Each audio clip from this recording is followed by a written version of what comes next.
南嘉里黄昏市场女摊商确诊，她的家人经过了8天居家隔离，先生、女儿因为出现了不适症状筛检确认也染疫。10875家里的这个女性的一个先生跟他的女儿，那这个是从我们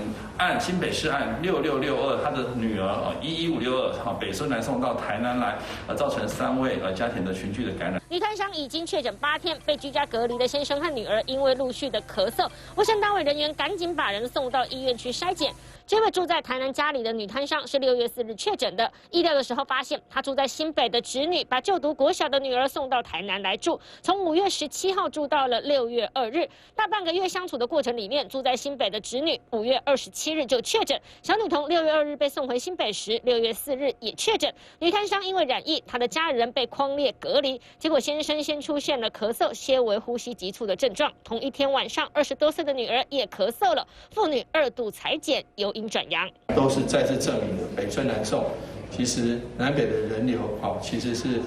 造成染疫的一个